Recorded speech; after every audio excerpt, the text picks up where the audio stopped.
अस्सलाम वालेकुम स्टूडेंट्स। बच्चों, आज हम पढ़ेंगे assessment of total uncertainty in the final result. पहले आपने प्रोसीजन और एक्यूरेसी पढ़ा है। प्रोसीजन जो होती है वो किसी भी चीज़ में एब्सोल्यूट अनसर्टेनिटी होती है, और एक्यूरेसी क्या होती है, वो उसकी परसेंटेज एक्यूरेसी, या हम उसको जो है उसकी फ्रैक्शनल अनसर्टेनिटी कहते हैं। अनसर्टेनिटी जो है वो पॉसिबल एरर होता है, उसको हम अनसर्टेनिटी कहते हैं। तो यहाँ पे हम उसकी असेसमेंट जो है, किसी भी चीज़ के फाइनल रिज़ल्ट पे असेसमेंट जो है वो कैसे निकाली जाती है वो हम पढ़ेंगे।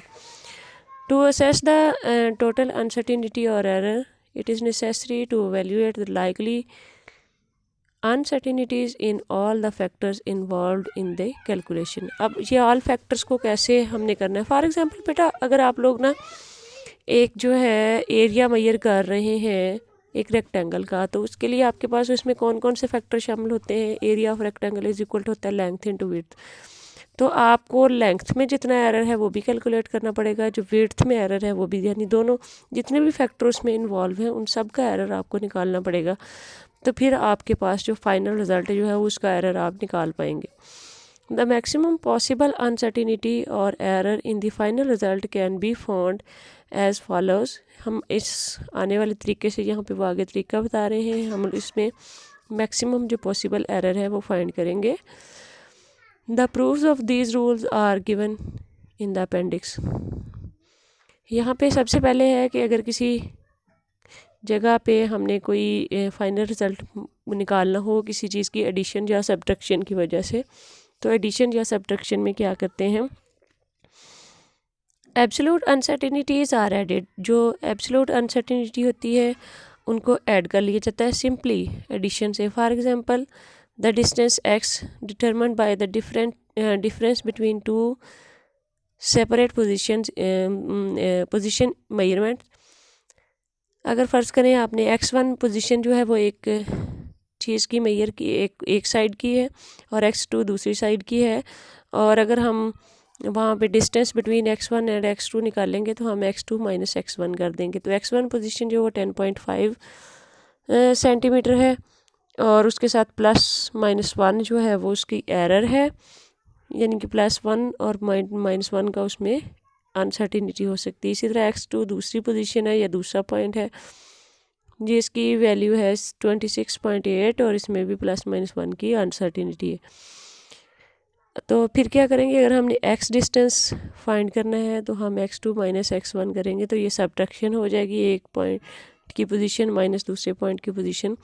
तो 26.8 माइनस 10.5 करें तो हमारे पास 16.3 बचता है। 16.3 में अब ये है कि इसके साथ जब अनसर्टिनिटी आएगी वो क्या करेंगे, वो आप x1 और x2 दोनों की अनसर्टिनिटी को ऐड कर लेंगे, तो आपके पास टोटल अनसर्टिनिटी जो आ जाएगी वो +-0.2 सेंटीमीटर आ जाएगी। इसी तरह अगर दो चीज़ों को ऐड कर रहे हो तो भी अनसर्टिनिटीज़ इसी तरह ऐड हो जाएंगी। अब दूसरी चीज़ है कि अगर कहीं पे मल्टीप्लिकेशन या डिवीज़न हो। मल्टीप्लिकेशन की जैसे मैंने आपको पहले एग्जांपल दी कि हम किसी चीज़ का रेक्टेंगल का एरिया मेजर कर रहे हैं तो लेंथ इनटू विड्थ, वो मल्टीप्लिकेशन है। यहाँ पे आपको एग्जांपल दी हुई है रेजिस्टेंस की।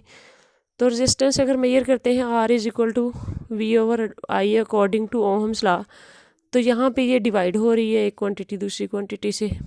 V is divided by I, voltage divided by current है। तो यहाँ पे हम लोग डिवीज़न या मल्टीप्लिकेशन जो है उसमें हम परसेंटेज अनसर्टिनिटी जो है वो कैसे कैलकुलेट करेंगे। तो इसमें क्या होता है, पहले वाले केस में जो आपने अभी पढ़ा उसमें एब्सोल्यूट अनसर्टिनिटी यानी ये दोनों क्वांटिटीज़ में थी, उनको हमने सिंपली ऐड कर लिया।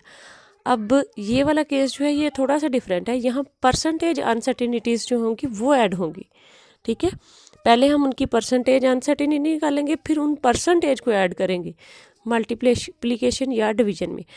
तो यहाँ पे हमारे पास V जो है वो 5.2 ±0.1 वोल्ट है, और इसी तरह करंट जो है वो 0.84 ±0.05 एम्पियर है।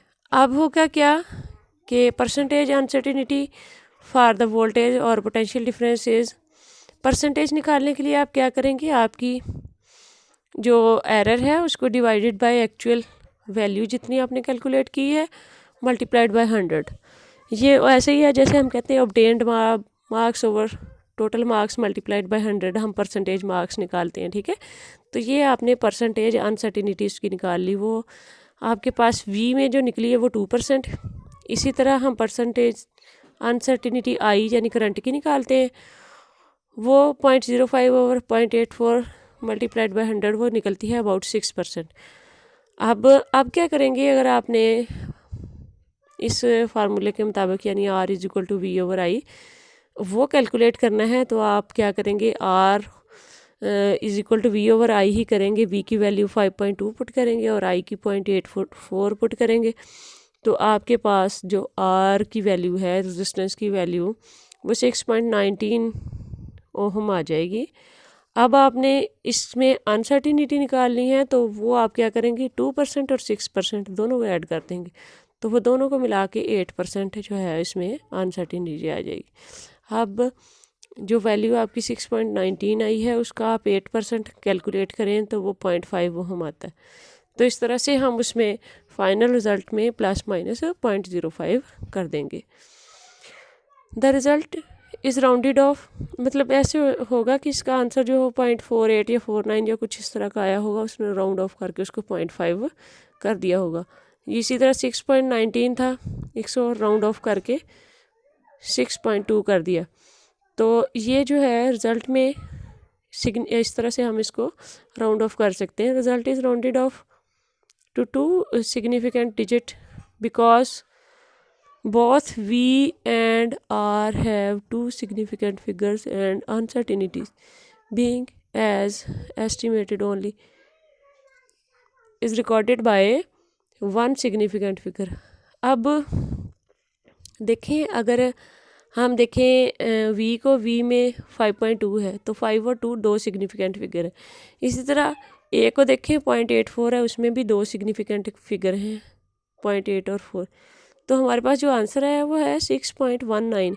इसमें तीन सिग्निफिकेंट फिगर बनते हैं, लेकिन इसका रूल ये होता है कि अगर हम दो चीज़ों को मल्टीप्लाई या डिवाइड कर रहे हैं या कुछ भी कर रहे हैं, तो फाइनल रिज़ल्ट जो होता है उसके लिए हम देखते हैं हम किन किन क्वांटिटीज़ को मल्टीप्लाई कर रहे हैं, उसमें कितने सिग्निफिकेंट फिगर हैं, मल्टीप्लाई कर रहे हैं या डिवाइड कर रहे हैं। तो यहाँ हम दो क्वांटिटीज़ को जिनको डिवाइड कर रहे थे उसमें दो ही सिग्निफिकेंट फिगर हैं, ज़्यादा से ज़्यादा, दो से ज़्यादा नहीं है। तो हम जो आंसर देंगे वो दो सिग्निफिकेंट फिगर तक ही देंगे, उससे ज़्यादा जो होगा वो नहीं देंगे।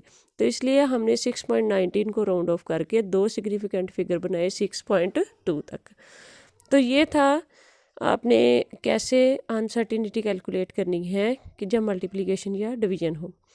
अब ये है कि अगर पावर फैक्टर हो, जैसे हम कहते हैं 10 रेज़ टू पावर समथिंग आ जाता है, तो मल्टीप्लाई, इस केस में हमने क्या करना है, multiply the percentage uncertainty by power.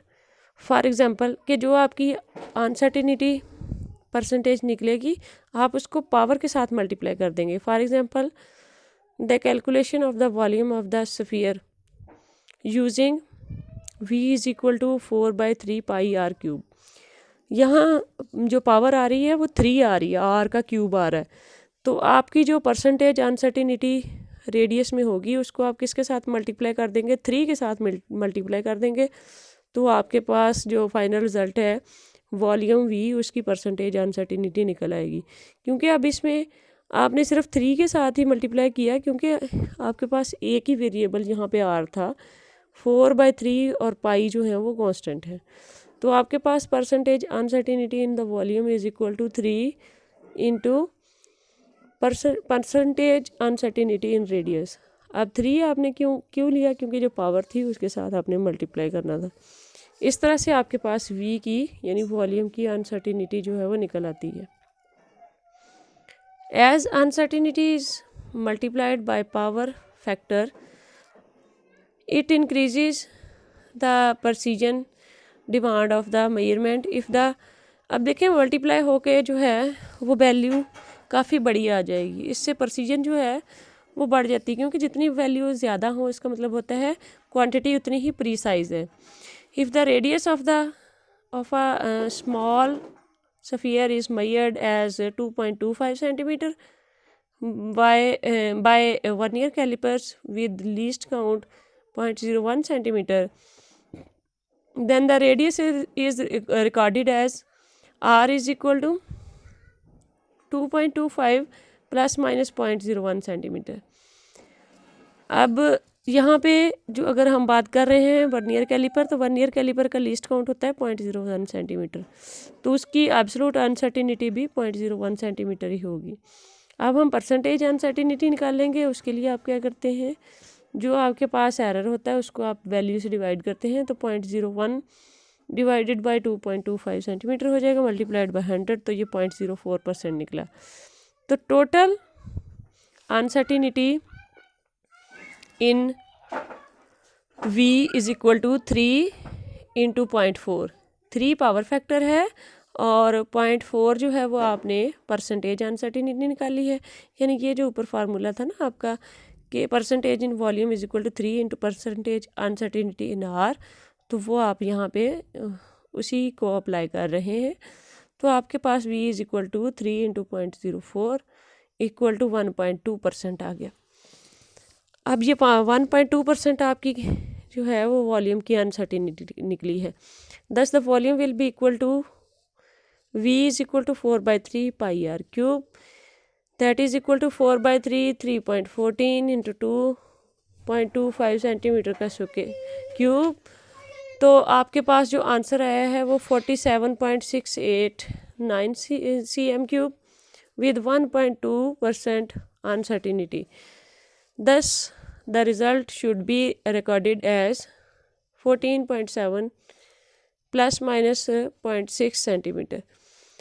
अब ये आप देखें कि 0.6 सेंटीमीटर क्यूब है ये, कि आपने 47.7 इसको क्यों कर लिया, आपने यहाँ पे इसको राउंड ऑफ किया 3 डिजिट तक, क्योंकि जिन डिजिट को आप मल्टीप्लाई कर रहे थे वो है 2.25, उसमें ओनली 3 जो है वो सिग्निफिकेंट डिजिट हैं, तो आपके आंसर में भी 3 ही सिग्निफिकेंट डिजिट होने चाहिए। और 1.2% जो है वो आपका 0.6 कैसे बना, आप निकालेंगे 47.7 मल्टीप्लाइड बाय 1.2 ओवर 100, यानी उसका आपने 1.2% वो है वो निकालना है, वो 0.6 उसकी वैल्यू आती है। तो इस तरह से आपने क्या किया, आपने इसकी अनसर्टिनिटी जो है वो कैलकुलेट कर ली है। अब नेक्स्ट है फोर्थ पार्ट के, अगर किसी भी चीज़ की आप एवरेज वैल्यू कैलकुलेट कर रहे हैं तो आपने उसकी अनसर्टिनिटी कैसे कैलकुलेट करनी है। Find the average value of the measured values. जो आपके पास 3-4 वैल्यूज़ हों उनकी पहले एवरेज निकालें, then find the deviation of the each measured value from the average value. जी, हम कह रहे थे कि पहले आपने एवरेज उनकी वैल्यू जो है एवरेज फाइंड कर लेनी है जितनी भी वैल्यूज़ हो, फिर आपने एवरेज से उनकी डेविएशन फाइंड करनी है। अब डेविएशन कैसे फाइंड करेंगे, फॉर एग्जांपल आपकी जो एवरेज वैल्यू है वो आपने 4 वैल्यूज़ की निकाली, आपके पास वैल्यूज़ थी 16, 18, 20, 22, तो आपकी एवरेज अगर जो है वो देखें वो आपकी 19 निकल आएगी। तो आपने उनसे फ़र्क निकालना है वैल्यूज़ का, यानी 16, 19 माइनस 16, 19 माइनस 18, तो इस तरह से ना जो आपके पास डेविएशन की वैल्यूज़ हैं वो आ जाएंगी। तो फिर आपने क्या करना है next, the mean deviation is the uncertainty. उन सब जो आपकी डेविएशन निकलेंगी उनकी मीन निकालनी, मीन का मतलब है एवरेज निकालना है।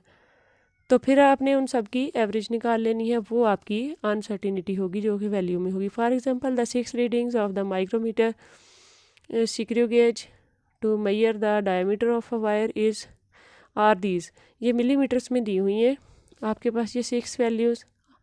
फिर उसके बाद उन्होंने नेक्स्ट स्टेप में उसका एवरेज फाइंड किया, ये उसका एवरेज निकाला, फिर एवरेज से इन सारी वैल्यूज़ की डेविएशन निकाली, डेविएशंस का फिर मीन निकाला, मीन या एवरेज वैल्यू निकाली, वो 0.01 निकली। तो यहाँ पे 0.01 जो है वो इन सारी वैल्यूज़ की जो है वो है इनकी परसेंटेज अनसर्टिनिटी है, सॉरी इसके अंदर प्रेजेंट अनसर्टिनिटी है। जी बच्चों, अब ये नेक्स्ट है हमारे पास for the uncertainty in the timing experiment के। अगर कोई एक्सपेरिमेंट जिसमें हम टाइम मेजरमेंट कर रहे हों उसमें हम अनसर्टिनिटी जो है वो कैसे फाइंड करेंगे। The uncertainty in the time period of the vibrating body is found by dividing the least count of the timing device by number of vibration. जिस इंस्ट्रूमेंट से हम टाइम मेजर कर रहे हों उसके लीस्ट काउंट को हम डिवाइड करेंगे नंबर ऑफ वाइब्रेशन से। फॉर एग्जांपल अगर आप वो पेंडुलम का ही पीरियड वो कर रहे हो प्रैक्टिकल, आप 20 वाइब्रेशन का टाइम देते हैं तो आप स्टॉप वॉच के साथ मेजर करते हैं उसका टाइम। तो स्टॉप वॉच आमतौर पे जो हम यूज़ करते हैं वो डिजिटल, उसका 0.01 सेकेंड होता है उसका वो लीस्ट काउंट, यानी वो कम से कम इतना मेजर कर सकती है। तो हम 0.01 उसको 20 से मेजर करेंगे। यहाँ उन्होंने नेक्स्ट आपको एग्जांपल दिए है कि the time of the 30 vibration of the simple pendulum recorded by stop watch accurate up to 1/10 of second, यानी वो आपको 10 अप टू 1/10 सेकेंड तक सही मेजरमेंट देता है। जो हम लैब में इस्तेमाल करते हैं ना वो पॉइंट के बाद 2 डिजिट तक है, यहाँ 1 डिजिट तक ये दिया हुआ है। तो हमारे पास लीस्ट काउंट जो है वो पॉइंट के बाद 1 डिजिट तक ही हम लेंगे यहाँ पे इस एग्जांपल में। तो हमारे पास जो पीरियड है, टाइम पीरियड हम निकालते हैं। टोटल टाइम अगर हमारे पास 54.6 सेकेंड निकला था और 30 वाइब्रेशन थी तो हमने 1 टाइम पीरियड की वैल्यू निकाल ली है 1.82 सेकेंड। और इसके साथ इसमें अनसर्टेनिटी कैसे निकालेंगे हम, लीस्ट काउंट उसका 0.1 सेकेंड है, उसको डिवाइड करेंगे 30 से तो उसकी अनसर्टेनिटी 0.003 आ गई। इसीलिए वो कहते हैं ना कि जितनी ज़्यादा वाइब्रेशन होगी उतनी ही उसमें एरर जो है वो कम हो जाएगा। तो एरर को रिड्यूस करने के लिए हम ज़्यादा वाइब्रेशन का लेते होते हैं ताकि टाइम पीरियड जो है एक्यूरेट ज़्यादा से ज़्यादा हो जाए। हैंस इट इज़ एडवाइजेबल, यही बात उन्होंने नीचे कर दी है कि किसी भी जगह पे अगर हम अनसर्टेनिटी किसी भी स्विंग में काम करना चाहते हैं तो हम कहते होते हैं कि उसके नंबर ऑफ़ काउंट जो हैं वो बढ़ा दें। जितना काउंट्स उसकी लार्ज करेंगे उतनी ही उसमें जो वाइब्रेशन में अनसर्टेनिटी है वो कम आ जाएगी। तो ये थे सारे मेथड्स जो कि हम अनसर्टेनिटी को फाइंड आउट करने के लिए यूज़ करते हैं।